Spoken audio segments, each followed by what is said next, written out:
नमस्कार, मैं हूँ विजय श्री और स्वागत है आपका सियासत नगरी में। और आज हम बात करेंगे महाराष्ट्र के ताजा राजनीतिक घटनाक्रम के बारे में। आखिरकार महाराष्ट्र में कैबिनेट बंटवारे का फॉर्मूला तय हो गया है। बीजेपी एकनाथ शिंदे की शिवसेना और अजित पवार के एनसीपी के बीच मंत्री पदों का बंटवारा कैसे हुआ है, क्या है कैबिनेट विस्तार में देरी के कारण, आइए जानते हैं इस पूरे घटनाक्रम के बारे में विस्तार से।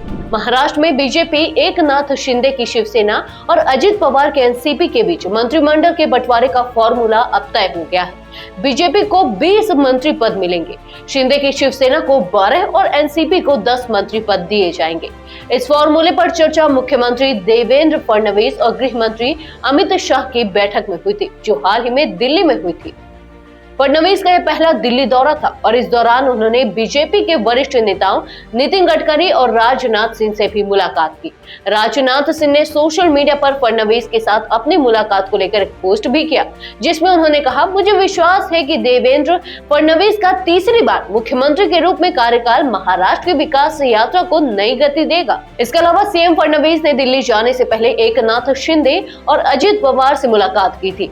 यह बैठक लगभग 1.5 घंटे तक चली, जिसमें मंत्री पदों के बंटवारे और पोर्टफोलियो पर चर्चा की गई। महायुति गठबंधन के तहत हुए विधानसभा चुनावों में बीजेपी, शिवसेना और एनसीपी ने जबरदस्त जीत हासिल की। इस गठबंधन को 288 विधानसभा सीटों में से 230 सीटें मिली। चुनावी नतीजों के बाद 5 दिसंबर को देवेंद्र फडणवीस ने मुख्यमंत्री पद की शपथ ली थी, जबकि एकनाथ शिंदे और अजित पवार ने उप मुख्यमंत्री के रूप में शपथ ली थी। अब बात करते हैं मंत्रिमंडल विस्तार में देरी के कारणों की। बीजेपी के एक वरिष्ठ नेता के मुताबिक कैबिनेट विस्तार में देरी इसलिए हो रही है क्योंकि इसमें 3 पार्टियां शामिल हैं और सभी के बीच तालमेल बैठाना आसान नहीं है। हालांकि मंत्रिमंडल विस्तार 14 दिसंबर तक होने की संभावना जताई जा रही है।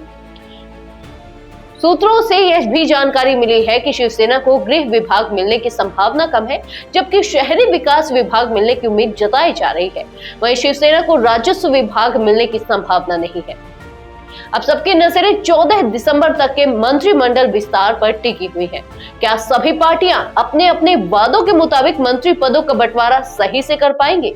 क्या यह नया मंत्रिमंडल महाराष्ट्र के विकास के लिए एक नई दिशा तय करेगा?